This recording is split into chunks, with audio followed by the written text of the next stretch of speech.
Everybody, let's take a look at how to balance redox reactions. Just as a foreshadowing, I'm going to talk about 3 different types of reactions. We're going to talk first, as you can see, about uncatalyzed reactions, and then we're going to talk about acid catalyzed reactions, and then we're going to talk about base catalyzed reactions. And keeping with the theme, all of these are reactions where the electrons, there are a change in electrons, okay?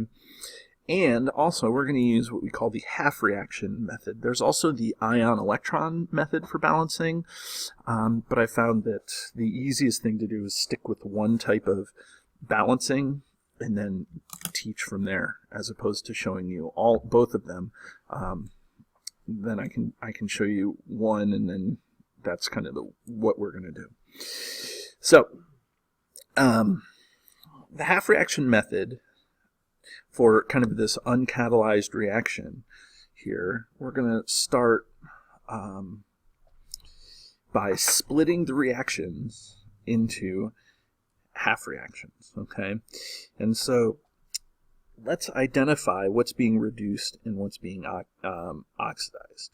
So in this case, I'll write it on the top. If we look at copper, okay, copper is being oxidized, and then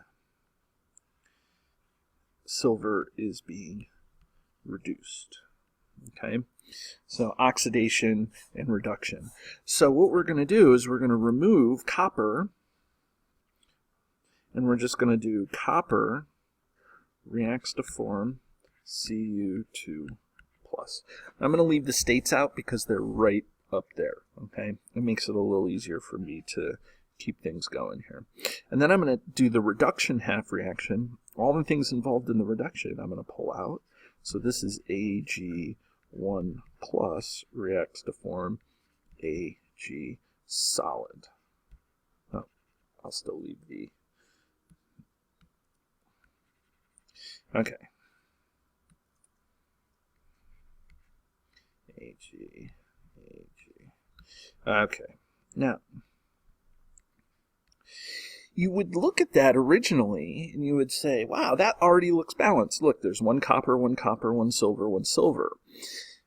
But the thing that you have to keep in mind with redox reactions is that you need to make sure that everything is charge balanced.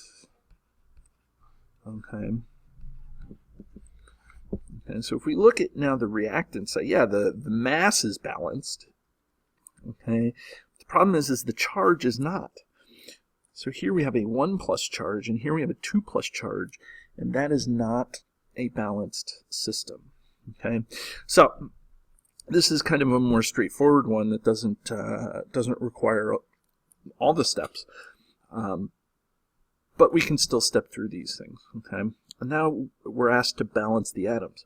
Well, how many coppers here? 1. How many coppers here? 1. That's balanced. How many silvers? 1 and 1. That's cool, okay? And so now what we're going to do is we are going to charge balance each half reaction. So this is going to be, let's see, here we have no charge, and here we have a 2+. So by charge balancing, the only thing we're going to add are electrons. And we're only going to add electrons.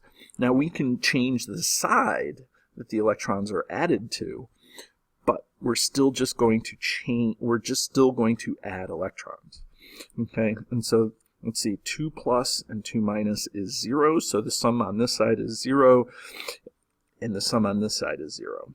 Okay, now we do the same thing here. This is a 0, and that's a 1+, so we're going to add 1 electron over here. Now, let me take a moment to explain to you how neat this is, because it reinforces the idea of oxidation and reduction. What is oxidation? Oxidation is losing electrons. Electrons are being produced or given up. And so if electrons are being produced or given up, that means they're a product in the reaction. And so here we have the oxidation half reaction where electrons are in the product side. Reduction is the gain of electrons. That means we need them in order for the reaction to go forward. They have to be reactants. And so here we have reactants. We have an electron as a reactant. And so it's just something to keep in mind that your electrons can also tell you what kind of reaction they are, or the type of reaction can tell you where to find the electrons. There has to be a little bit of consistency in that. Actually, there has to be total consistency in that, where if you have an oxidation reaction, the electrons have to be found in the product side, and if you have a reduction reaction, the electrons have to be found in the reactant side. If that's not the case, then you're doing something wrong. Back up, see where the error is, and then go forward. Okay. And so now the next step says to multiply these so that the electrons are the same. So this is 2 electrons and this is 1. So what we're going to do is we're going to take this and we are going to multiply this whole reaction by 2. Why is that? And this is the charge balancing. Okay. And so how many electrons are being given off in the oxidation half reaction? Well, that's 2 electrons. And so if there's 2 electrons being given off, they have to go someplace. If they're going someplace, they have to go to the reduction half reaction.